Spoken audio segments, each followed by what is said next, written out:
What up, folks? It's your boy PJ, and I am back in action. Took a 2 week break there. I took a holiday, and I lost a couple wars right leading up to the holiday to updates. I wiped out the replays, but I am back now. While I was on my break, while I was on holiday, PwC lost 2 back-to-back wars. Incredibly, lost one to War Corps. From what I hear, they're a top ranked clan in the world. Also, potentially a modding clan, or maybe definitely a modding clan.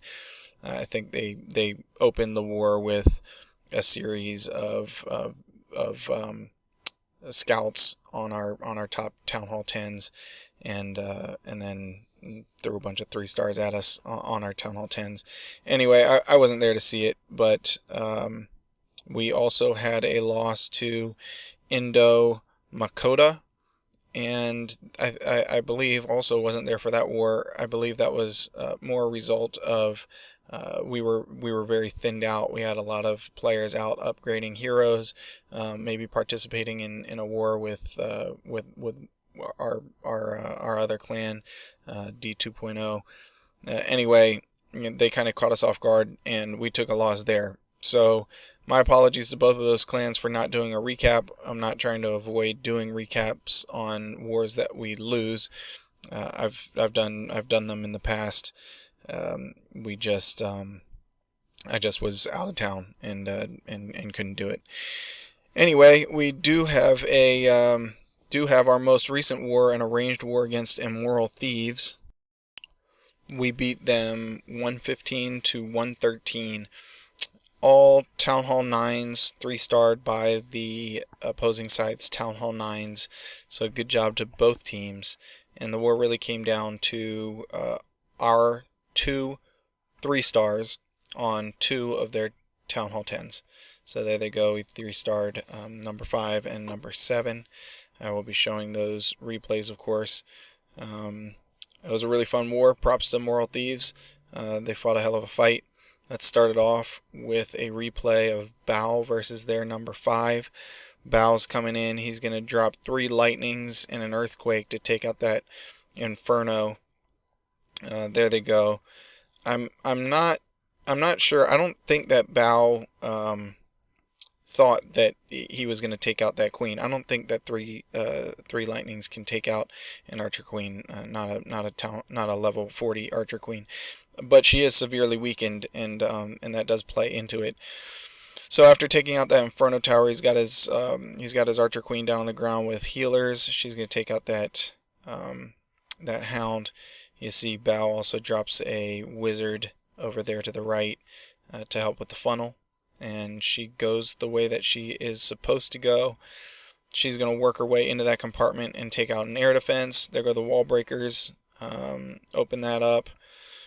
He drops another wizard there just to make sure that the queen doesn't walk past that compartment. And she's going to step into the compartment, take out the Barbarian King, an air defense, and that enemy Archer Queen. And then keep your eye on her, because she's going to continue to play into this battle. She's going to work her way over to that southeast air defense and take that out toward the end. Now he takes advantage of the hole in the base and drops his Barbarian King in there. He's going to go right to that Inferno Tower and take that out. In the meantime, Bao has his Hounds working in, going to those air defenses and his targeted loons. He's got 3 Hounds, 2 of them on the northwest one and 1 on the northeast one. By the time the loons close in on that last on that northeast air defense, the queen has finished her job and walked over to that last remaining one. She takes it out, and it's really just cleanup. There are a couple defenses left, but they're going to go down in short order. They drop bombs on that last cannon. He's got a couple loons in the bag to assist on the backside with cleanup. They all go down 3-star. Fantastic. Next up, Jake versus Zoe, their number 7. Jake's got a sweet attack going here. He's gonna do his queen walk. Queen's gonna get 2 air defenses. The enemy archer queen, the enemy clan castle, and inferno, and the archer queen. You'll see he's got the queen down. He sent a giant and 2 wizards to make the funnel and ensure she goes in the right way. He sent a couple wall breakers to that pocket. If you look inside that pocket, right where the gold mine is, if you're standing at that gold mine, the archer queen can reach both air defenses and the inferno tower and the enemy archer queen. So perfect identification. Awesome job exploiting that little weakness in the base. So after she takes out this, in the meantime, he's got his barbarian king going solo. He's got a couple wizards there just to make sure he goes the right way, but no golem or anything. He's just going to work his way into that pocket and take out that air sweeper, and then he'll send the primary portion of his air attack on the backside of that other sweeper. So you see the archer queen, she is now working on the enemy archer queen, pops off her ability, gets healed up a little bit while she wasn't being targeted by that inferno, and then she quickly takes out that inferno, and that side of the base is good to go. You see he's got his hounds moving in. There are 3 air defenses left, but the archer queen just takes out a second one. 2 air defenses left. The loons are starting to converge. He's got a freeze for that last archer inferno tower, and at this point the loons have done their damage. Happened really quickly. A bunch of hastes to move everything along. And they're going to take out that last couple defenses, and it is cleanup. Didn't have one of his hounds didn't bust. He still has a nice little spread on the pups that he does have, and of course his archer queen is up to assist. There goes the 3-star. Those 2 attacks were the difference in the war. Next up, let's see, Groth versus Kyle B. Costco, number 8. Groth is coming in with a stone GoHo, and he's got 4 earthquakes. You'll see he's going to bust open that middle part of the base where the X-bow and the enemy clan castle are. Give a nice path straight to the enemy archer queen who's on the other side of the base. So he's giving his kill squad quite a bit of time to develop everything before dropping his barbarian king. There goes his barbarian king, and he wants the barbarian king to heat seek all the way just straight through to that archer queen. So by the time he gets to that wizard tower, it was already weakened, and it goes down right away. And he really just doesn't pause on his track all the way through the base. Locks right onto that enemy archer queen. And here in a second, he will start with his hogs. Hog deploy, great surgical hog deploy. I was really impressed. While those hogs are starting to work their way through, his golems are going to set off a giant bomb set. Was it just a single? No, there's got a double there. Anyway, weakened some hogs, but he still has 7 hogs left. Some hogs moving in there from the west side, and they're starting to converge. Dropped 3 of them. There go the last of them, and he still has 1 heal for that last section. Still has a golem up and a golemite. You'll see there's a Tesla tower over there on the far east side, far right side. He has a loon to handle that. So here the hogs are going to work their way to the last defenses in the middle of the base. Archer queen's still up. There goes that 1 loon. Takes out that pesky Tesla tower, and then it is just cleanup. So awesome job. Plan for every little thing in the base. Got the 3-star. Loved it. Next up, your boy versus Cascazilla, number 9. Your boy's going to drop some suicide drags on the archer queen here in the north. I was really impressed with this. Just looking at the replay, I wouldn't have thought that the drags would get the queen to aggro from that distance, but he dropped them in the perfect place. They took out 1 building, stepped up just a couple inches, and got that archer queen aggro. So the drags move in, take her out. He didn't need a rage for him, and now he's got his kill squad moving in on this southeast side of the base. He's got to jump down. He had 2 golems. They're going to work their way into that middle part, take out the enemy clan castle, set off a giant a double giant bomb set. The other 2 giant bombs are singles, though a little bit close together. But your boy has the spells and the spread on his hogs to deal with it. He uses 1 heal there in that kill zone, and his hogs work their way through. He's also getting an assist there from his archer queen, and the hogs are working their way slowly but surely. Set off 1 giant bomb. He's got the rest of his hogs coming in here from the kind of the southwest side, taking out the last couple defenses. Still has a dragon up. Has wizards spread around. Easy cleanup. Awesome job. Just great planning. One way to exploit that isolated queen.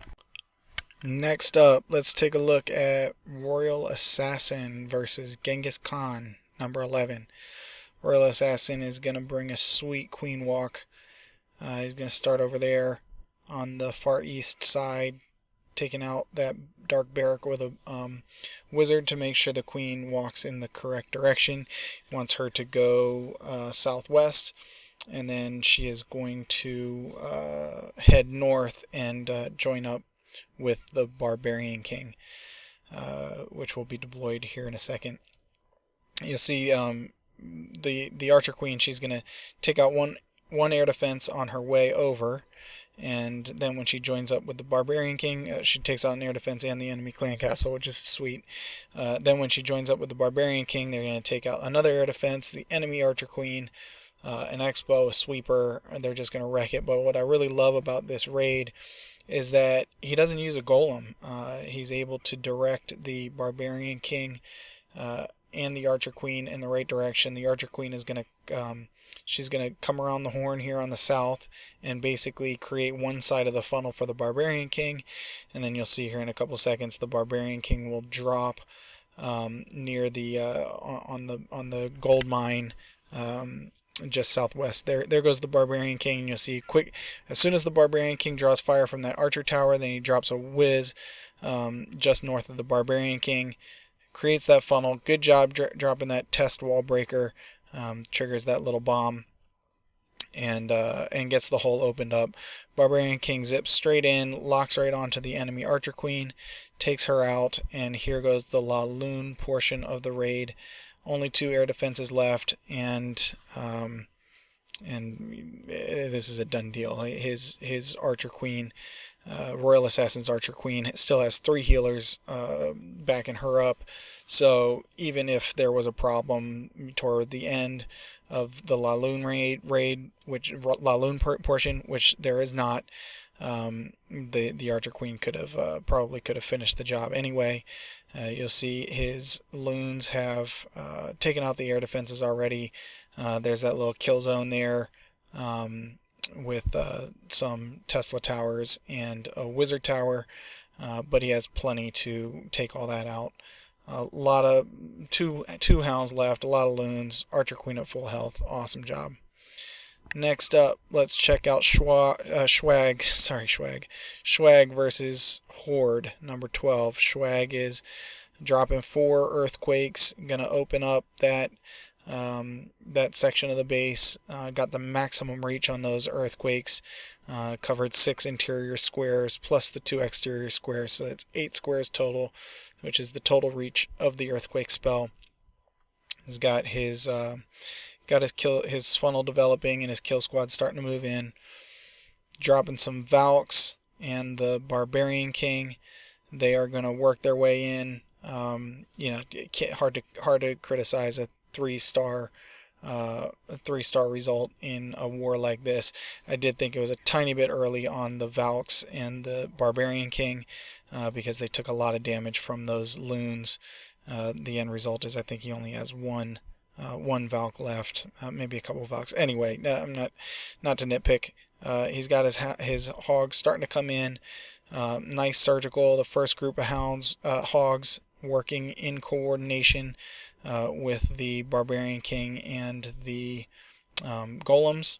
He's got his Archer Queen down there doing work on the enemy Barbarian King, and the kill squad has triggered multiple giant bombs. I think they got all 4 giant bombs, which was one of the big benefits of where he dropped that earthquake spell. Connected the 2 compartments where the double giant bomb sets were, so was able to detonate those giant bombs and clear the way for his hogs. So it is just clean up now. The 3-star. Awesome job, Schwag. Next and last attack for this part 1 video is very similar to what Schwag just did. We have Sean versus AL Hero number 13. And Sean is going to bring basically the same army composition and spell selection. He's got 4 earthquakes. He's going to send his golems on each of those bottom cannons. Get a nice wide funnel. You'll see wall breaks in there right at that very southern part, the middle point at 6 o'clock. He's got his Archer Queen down, and the one contrast that I draw on this raid is he waits a long time before dropping his Barbarian King and Valks. There go the earthquakes. Another thing I loved about that particular earthquake, there were no storages around there, and storages are immune to the effect of the earthquake, so they don't even get the hit point reduction. But where he dropped it there, he got several buildings, got knocked off hit points from several of those buildings, and just makes the job easier on his kill squad working their way through those weakened buildings. So he's got his troops deep in there. Still has a bunch of valks up. Barbarian King's doing work, getting real deep into the base, and his hog deploy is underway. They're gonna work their way in. He even sent a couple hogs from the east side to back up his Barbarian King and Valks. He's got some loons coming in to help out. Hogs from all sides. This is a wrap. Just a couple defensive buildings to go down, and his hogs are standing under heel. Still has his Archer Queen up. She's going to finish off that last X-bow. And it is just clean up. Just a couple more buildings. And there goes the 3-star. Awesome job. Great war win for us. And I will see you probably tomorrow with part 2 of this war recap.